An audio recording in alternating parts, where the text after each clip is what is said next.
সদিচ্ছা। দেখতে গেলে 3 অক্ষরে তৈরি এই শব্দ, কিন্তু সমস্ত ত্রিলোক তার উপরেই আধারিত। আপনি এই সংসারে এসেছেন, তখন অবশ্যই শ্বাস নেবেন, কিন্তু তার বদলে আপনাকে কিছু তো দিতেই হবে। আপনার উপর নির্ভর করছে আপনি কি দেবেন। কি দেবেন এই সংসারকে, এই সমাজকে, নিজের পরিবারকে, আর তার বদলে কি নেবেন? যশ নাকি অপযশ? দেখুন, এক ছিল রাবণ, যে কিনা সমুদ্র পার করল সীতাকে অপহরণ করার জন্য, আর এক ছিলেন রামচন্দ্র, যিনি সমুদ্র পার করেছিলেন, সেতু বানিয়ে গিয়েছিলেন সীতাকে ফিরিয়ে নিয়ে আসার জন্য। দুজনেই সমুদ্র পার করেছিলেন, শুধু পার্থক্য ছিল সদিচ্ছাকে বোঝার লক্ষ্যের। অনেক মানুষের যাত্রা একরকম হতেই পারে, কিন্তু আনন্দ তখনই লাভ করবেন যখন লক্ষ্য শুভ হবে, মহান হবে। এই লক্ষ্য দিয়ে এই সংসারের কল্যাণ হবে এবং মানুষের সম্মান হবে। যদি আপনার সংকল্প উচিত হয়, তাহলে আপনার লক্ষ্য উচিতই হবে, নয়তো শুধুমাত্র বিনাশ হবে। আর উচিত এটাই হবে যে বিনাশের হাত থেকে যেন নিজেকে বাঁচানো যায়, কি বলেন? তাই জীবনে যে লক্ষ্য স্থির করছেন, মনে রাখবেন তা যেন শুভ লক্ষ্য হয়। যদি এরকম হয়, তাহলে আপনার যাত্রা, আপনার জীবন দুটোই শুভময় হবে। আসুন আর আমার সাথে ভালোবেসে বলুন, রাধা রাধা। সুরক্ষা।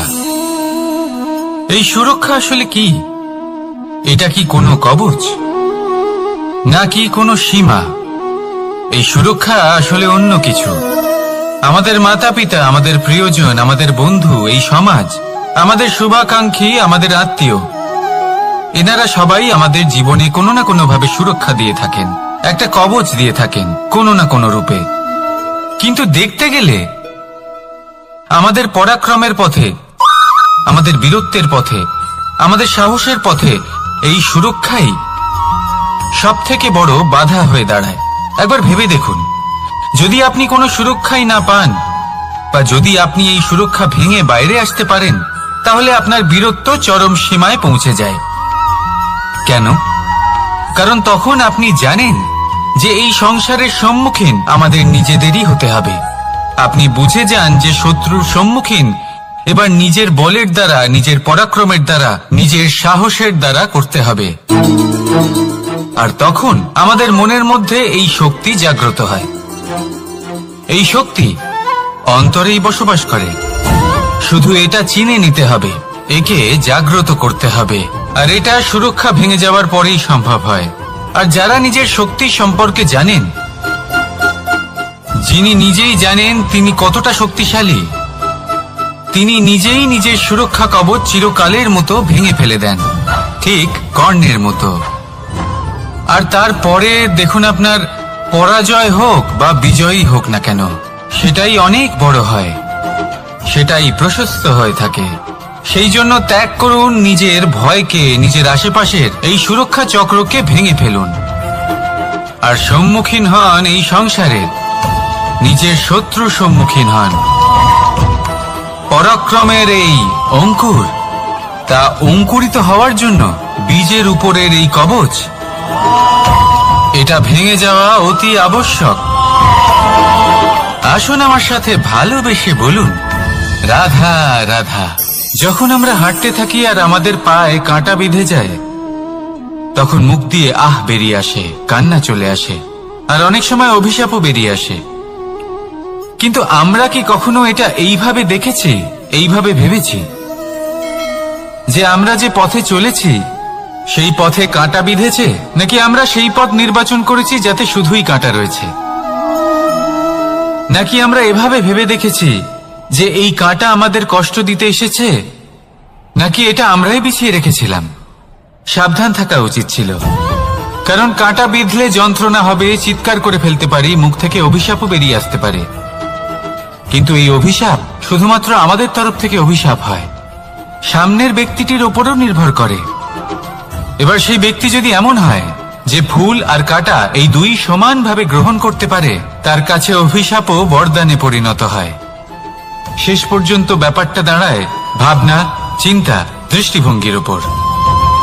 কারণ আপনার এই ভাবনাই সত্যি হয়ে সামনে আসে, সেই জন্য এই ভাবনা, চিন্তা, মানসিকতাকে গুরুত্ব সহকারে দেখবেন। এই বিবেচনা নিয়ে বিবেচনা করতে শিখুন।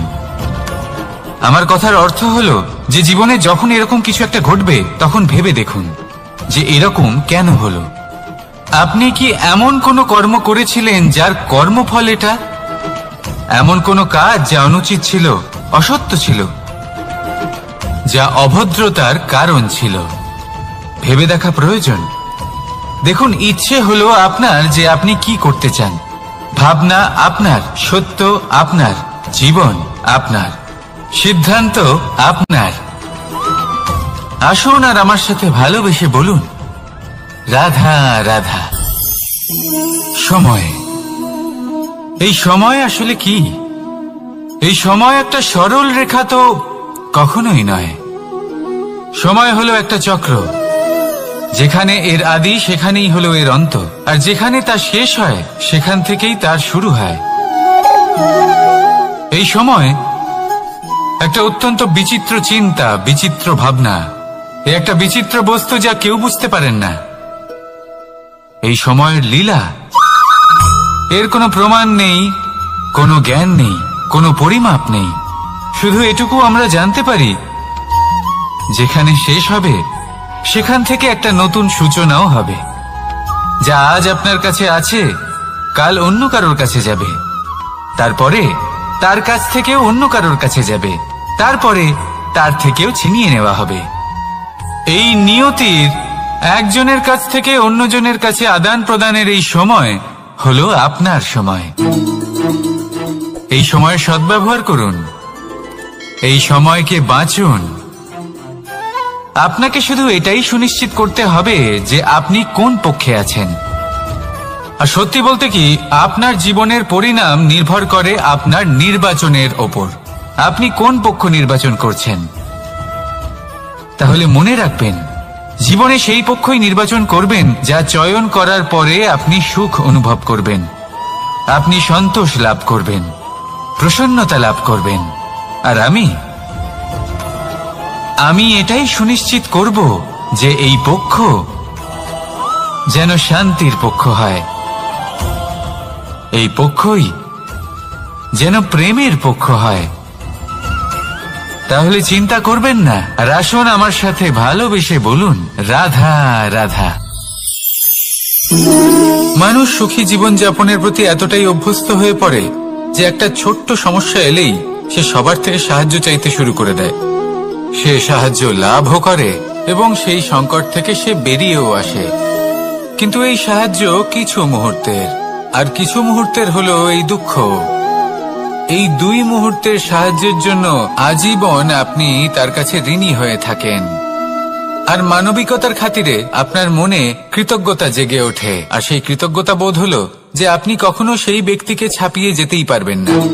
সেই জন্য জীবনে সবসময় চেষ্টা করবেন নিজেকে প্রস্তুত রাখতে সেই সব সমস্যার জন্য, সেই সব বাধার জন্য যেগুলো আপনার জীবনে আসতে পারে।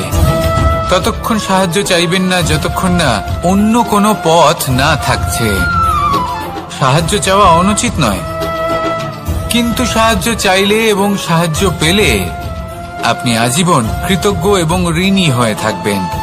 আর তারপর একদিন আপনি পরিবর্তন দেখতে পাবেন যে কিভাবে আপনি ছোট ছোট সমস্যার জন্য সাহায্য না চেয়ে বড় বড় সমস্যার সম্মুখীন হতে প্রস্তুত হয়ে গেছেন। এটাই হলো সংসারের নীতি। এটাই পালন করুন আর আমার সাথে ভালোবেসে বলুন, রাধা রাধা। আপনি কখনো কাউকে পর্বতে আরোহণ করতে দেখেছেন? বা আপনি কখনো নিজে কোনো পর্বতে আরোহণ করেছেন? করে থাকলে আপনি এই বিষয়ে অবশ্যই জানবেন যে যখন আমরা শিখরের দিকে এগোই, ওপরের দিকে এগিয়ে চলি, তখন আমাদের একটু ঝুঁকে পথ চলতে হয়। তখনই আমরা সেই পর্বত আরোহণ করতে পারি। কিন্তু যে ব্যক্তি নিচের দিকে ফিরে আসছেন তিনি কিন্তু ঝুঁকে চলেন না, তিনি দৃঢ়ভাবে সোজা হয়ে নিচে নামেন। এই ভারসাম্য বজায় রাখার এই খেলাতে সংসারের একটা সার লুকিয়ে রয়েছে। যদি আপনিও জীবনে উঁচুতে উঠতে চান, শিখরে পৌঁছতে চান, তাহলে আপনাকেও নত হয়ে, বিনম্র হয়ে সামনে এগোতে হবে। সেখানে যদি আপনি বুক চিতিয়ে উদ্ধতভাবে অহংকার বোধ নিয়ে চলতে থাকেন, সেখান থেকেই আপনাকে নিচে নামতে হবে। কোনো ব্যক্তি তার বিনম্র স্বভাব দেখেই বোঝা যায় যে সেই ব্যক্তি সাফল্যের শিখর দেশে আরোহণ করছে নাকি নিচে তথা খাদের দিকে যাত্রা করছে। তাই সবসময় বিনম্র থাকুন, শ্রেষ্ঠ কর্ম করুন, পরিশ্রম করুন, আর আমার সাথে ভালোবেসে বলুন, রাধা রাধা। আমাদের জীবনে আমরা যখনই এমন কোনো মানুষের সাথে পরিচিত হই যে বয়সে, পদে এবং আর্থিক দিক থেকে আমাদের থেকে পিছিয়ে, তখন আমরা সবাই খুব হীন নজরে তাদের দিকে দেখি। মনেই করি না যে সেই ব্যক্তির নিজস্ব একটা অস্তিত্ব রয়েছে, তার নিজেরও একটা মাহাত্ম্য রয়েছে। আমাদের মনেই হয় না যে আমাদের সামনে দাঁড়িয়ে থাকার যোগ্যতা আছে তাদের। চলুন আপনাকে একটা প্রশ্ন করি, শূন্যের নিজস্ব মূল্য কোথায়? আপনি বলবেন কিছুই না। শূন্যের আবার নিজস্ব মূল্য কোথায়? কিন্তু যখন এই শূন্যই কোনো সংখ্যার সাথে এসে যুক্ত হয়ে যায়, কোনো অঙ্কের সাথে এসে যুক্ত হয়ে যায়, তখন তার মূল্য অনেক গুণ বৃদ্ধি পায়। অর্থাৎ এই শূন্যের মূল্য অবশ্যই আছে। আর আমাদের জীবনেও এমন কিছু ব্যক্তি থাকেন, তাদের দেখে মনে হয় যে এদের কোনো মূল্যই নেই। কিন্তু যখন এই ব্যক্তি কারোর সাথে এসে জুড়ে যান, তখন তার মূল্য সেই ব্যক্তির বৃদ্ধি ঘটায়। এই সংসারে এমন কোনো ব্যক্তি নেই যার কোনো মূল্য নেই।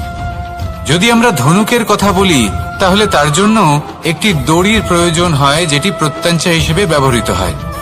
যদি এই প্রত্যঞ্চা না থাকে, তাহলে ধনুকের কোনো মূল্যই থাকে না। যদি প্রত্যঞ্চা না থাকে, তাহলে ধনুকের অস্তিত্ব অসম্পূর্ণ থেকে যায়। এই সংসারে যে কোনো ব্যক্তি হোক বা যে কোনো বস্তু হোক, প্রত্যেকের নিজস্ব একটি মূল্য আছে। তার সম্মান করুন, সামনে অগ্রসর হন, আর আমার সাথে ভালোবেসে বলুন, রাধা রাধা। কর্ম এবং ফল। মানুষের স্বভাব হলো এটাই যে তিনি নিজের প্রত্যেক পরিশ্রমের প্রতিফল প্রার্থনা করেন। বেশিরভাগ সময় এই ফলাফলের চিন্তা করতে করতে, কল্পনা করতে করতে উনি কর্ম করতে থাকেন, যে আমি এই কাজটা করলে এই ফল পাবো। সেই সব কল্পনা করতে থাকেন যা না তার হাতে আছে, না আছে অধিকার, আর না আছে নিয়ন্ত্রণ। উনি শুধু নিজের কর্ম করতে পারেন। উনি কি ফল পাবেন তা তার হাতে কখনোই নেই। তাই আপনিও শুধুমাত্র কর্ম করতে থাকুন, ফলের চিন্তা করবেন না। মনে রাখবেন, শিকড় এবং শাখা যেভাবে একে অপরের সাথে জড়িয়ে, সেইভাবেই একে অপরের সাথে জড়িয়ে কর্ম এবং ফল। যেরকম কর্ম আপনি করবেন, সেরকম ফল আপনি অবশ্যই পাবেন। তাই এই ফলের আশায় কর্মের সময় কখনোই নষ্ট করবেন না, কারণ যে ব্যক্তি সময় নষ্ট করেন, সময় সেই ব্যক্তিকে অবশ্যই নষ্ট করে দেয়। কর্ম করুন নিঃস্বার্থভাবে, ফলের চিন্তা করবেন না, আর আমার সাথে ভালোবেসে বলুন, রাধা রাধা।